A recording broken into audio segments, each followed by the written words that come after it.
So this morning we're going to be in John 10, but I'm going to take a few minutes to get there. We're talking this morning about sheep and shepherds. I am the good shepherd is the theme for today in John 10. So as you guys kind of float there, I'll talk a little bit about this idea of sheep and shepherds. It is throughout the Bible. When Jesus says, I am the good shepherd, this is a metaphor, this is imagery that they're very familiar with.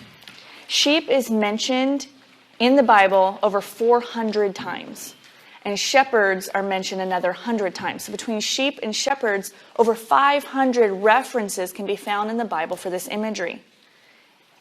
Sheep are the most frequently mentioned animal in the Bible. So when he's talking to this group of people, they know exactly what he's talking about. They know all the Old Testament references. They understand because there's sheep everywhere. Sheep were the foundation of their agricultural life. Sheep provided food, they provided wool, and they were also an integral part of their worship, temple worship, through the sacrificial system. So sheep were utterly important. Unfortunately, sheep are also pretty dense, so it's a really, really good metaphor for talking about God and his people. So, we're important, we're integral, but at the same time, we can take on the tendencies of sheep. We're prone to wander, we can't always find our way back on our own, we can't always nourish ourselves. We need a shepherd. So that's what's so cool about this. In this particular instance, just kind of giving you the context, Jesus is in a small town called Bethsaida, and he had just healed a man who had been born blind. He had been blind his entire life. And so Jesus starts talking, and there are Pharisees who are milling about, who are around. So he's not in the synagogue talking to them. This is outside. There are Pharisees outside. And what Jesus is doing at the very beginning of this dialogue, this exchange with the Pharisees, is he is referencing Ezekiel 34. Pharisees knew their scripture, they knew their Torah, okay? So he is referencing Ezekiel 34, which was a prophecy against small s, little s, shepherds of Israel, meaning the rabbis and the priests of Israel. And so in Ezekiel 34, it says, Ah, shepherds of Israel who have been feeding yourselves, should not shepherds feed the sheep? You eat the fat, you clothe yourselves with the wool, you slaughter the fat ones, but you do not feed the sheep. The weak you have not strengthened, the sick you have not healed, the injured you have not bound up, the strayed you have not brought back, the lost you have not sought, and with force and harshness you have ruled them. So they were scattered because there was no shepherd, and they became food for all the wild beasts. This is what Jesus is referencing. They know. They know. That's why they didn't like him. It's because they knew all this stuff and they didn't see themselves in it. Their brokenness prevented them from seeing their brokenness. So when Jesus started holding it up to their faces, they didn't like it. So that is what is being referenced when all of a sudden Jesus starts talking to them. So John 10, verse 1, truly, truly, I say to you. Do you remember what that means? Pay attention. This is an absolute truth upon which you can be confident. Believe what I'm about to say. He who does not enter the sheepfold by the door, but climbs in by another way, that man is a thief and a robber. Thieves broke in and stole. Robbers lived in the wilderness and would ambush and attack people and steal from them that way. And shepherds had to guard against both. Verse 2, but he who enters by the door is the shepherd of the sheep. To him the gatekeeper opens. The sheep hear his voice, and he calls his own sheep by name and leads them out.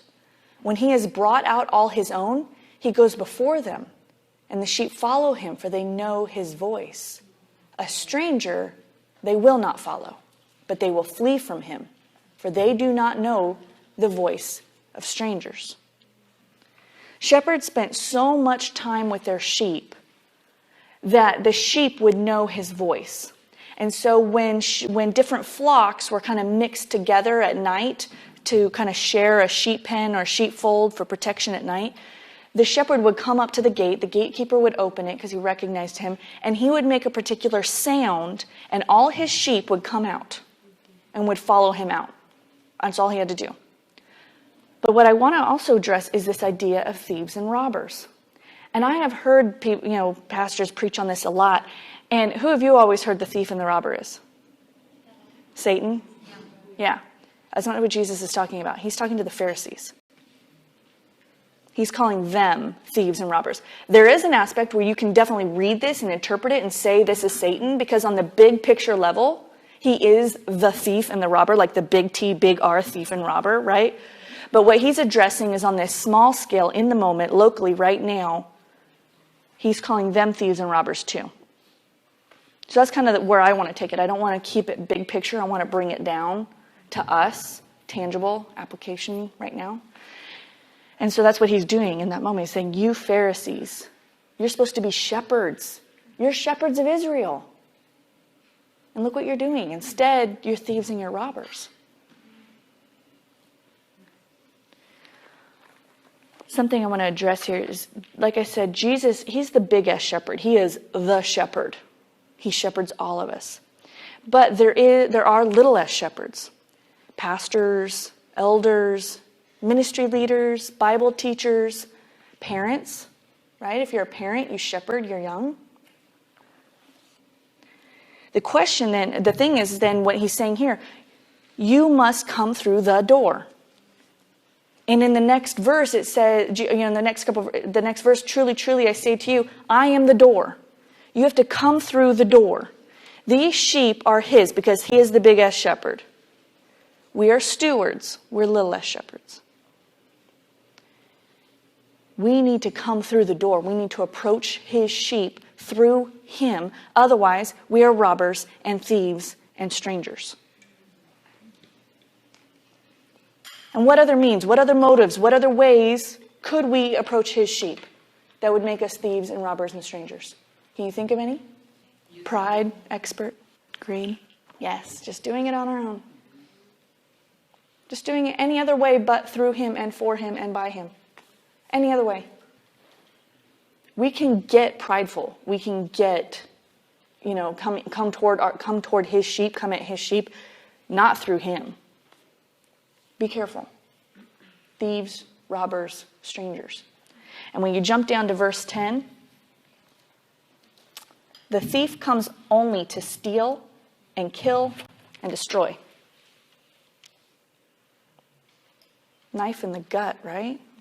Oh. You mean if I come at his sheep in whatever capacity I've been called to be a shepherd? Anything and any other means but the door.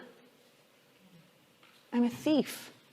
And Jesus is saying the thief only wants to steal and kill and destroy. Wow. Convicting. So we must keep our ego in check. We must keep our pride in check. We must continually be going, okay, Jesus, is this what you want me to do? What do you want me to teach on? Lead me. Shepherd me as I shepherd them. Lead me as I lead them. Because if I take my eyes off you and I start leading them, I am leading them astray. I am leading them down my path in my own way. That's not good. I need to be a good steward with the flock that he provides with me. The next part of verse 10 says, I, Jesus, I came that they may have life and have it abundantly. Life, in the Jewish culture, when they would say the word life, it was short for life of the world to come. So what he's talking about is, I came to give you life of the world to come. But now, kingdom living now, reborn to eternal life now. So he didn't just come to give you life so that you can eat, breathe, move. He's not talking about physicality. He's talking about the life of the world to come. So I came that they may have life of the world to come, and to have it abundantly, overflowing, more than you can handle. That's how much he wants to give it to you. He wants to give you kingdom life, life of the world to come now, abundantly overflowing, fill you up.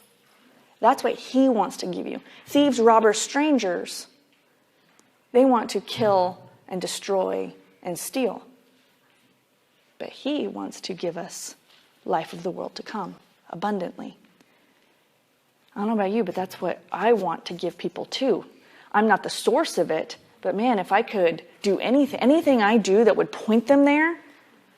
So if I'm a little less shepherd and there's a flock following me, I better be following him, because that's where I want to lead them. I don't want to lead them over here where they're going to die and be destroyed. I'm like, no, there's life. There's life here by Jesus, like through Jesus, for Jesus. That's where I want to lead. Verse 11, I am the good shepherd. I am the good shepherd. This is a statement of deity, because they all knew there is only one shepherd of Israel, and that's Jehovah. They knew who their shepherd was. And he's saying, I am him. I am Jehovah. That's why not too long after this he was arrested for blasphemy. Because he's saying, I am Jehovah. I'm the shepherd. Psalm 23, Psalm 80, all reference God, Jehovah, Yahweh, as shepherd of Israel. And Jesus is saying, that's me. I am the shepherd. And if you were to write it out like how it's written in Greek, it's actually, I am the shepherd, comma, the good. I am the shepherd, the good. But English doesn't talk like that, so I am the good shepherd. And the good shepherd lays down his life for his sheep. He who is a hired hand and not a shepherd, who does not own the sheep, sees the wolf coming and leaves the sheep and flees, and the wolf snatches them and scatters them. He flees because he is a hired hand and cares nothing for the sheep. We also run the risk of being a hired hand. Hired hand, and this is John Wesley. His definition, when he talked about the hireling, hired hand, he said, is a professing servant of God who fills a position simply for temporal advantages. Professing servant of God who fills a position simply just for the advantages. Temporal advantages, worldly advantages, ego, pride advantages. So maybe we're not thieves and robbers and strangers. Maybe we are coming through the door, but we're uninvested, we're unaccountable, we're sitting on the fence. We're saying, yes, I'm coming to you through Jesus. I am coming through the door, but I'm a hired hand. These aren't my sheep. I'm just watching them for a while. And when the wolf comes, when crisis comes, when the enemy attacks, you run away. Because he says that he who is a hired hand is not a shepherd. In verse 13, he flees because he is a hired hand. The hired hand flees because he is a hired hand. He does what he does because he is who he is. Our character is revealed by our conduct in a crisis. Our character is revealed by our conduct in a crisis. When the wolf comes, do you flee or do you stand firm?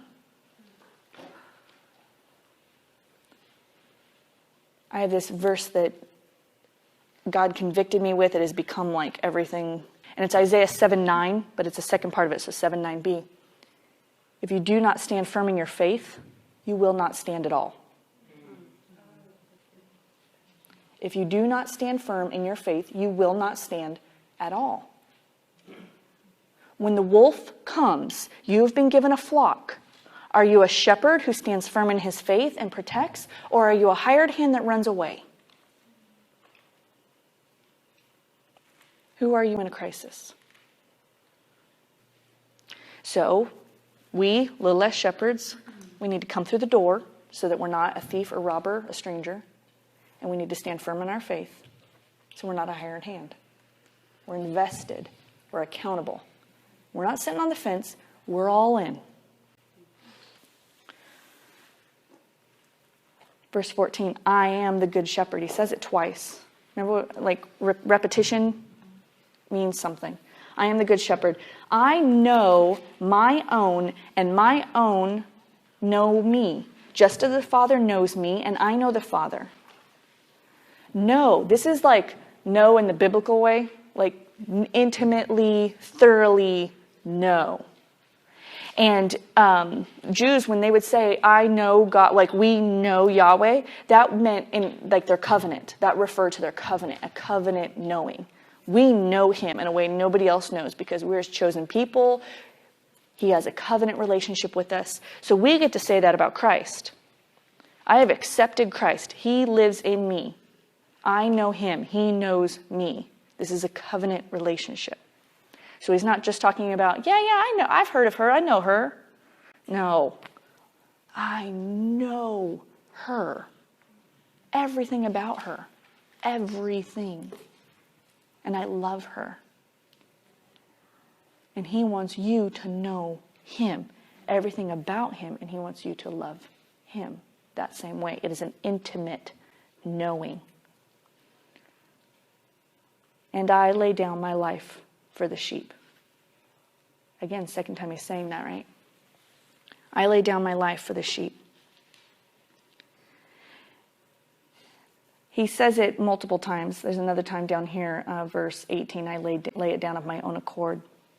So he says it 3 times in this passage. Lay down my life freely, voluntarily, on behalf of, for the sheep. I lay down my life freely, voluntarily, for the sheep, on behalf of the sheep, for ransom of the sheep, for redemption of the sheep. I lay down my life.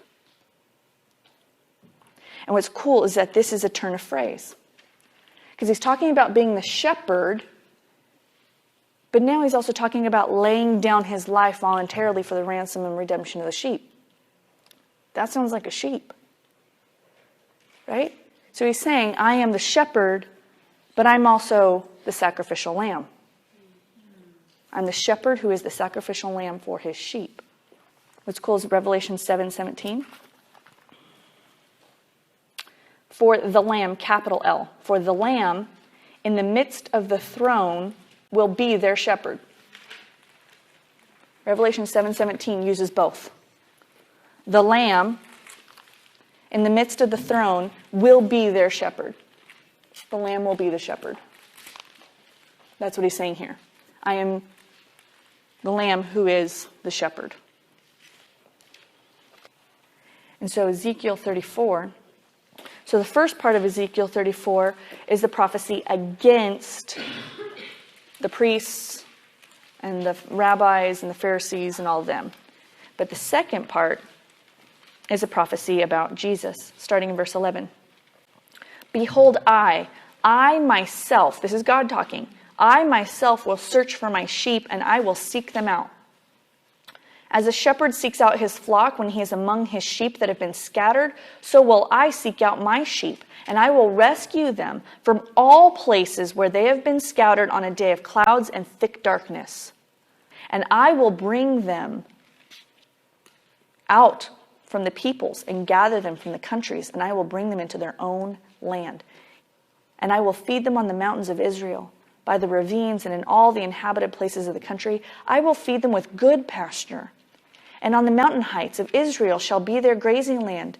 There they shall lie down in good grazing land, and on rich pasture they shall feed on the mountains of Israel.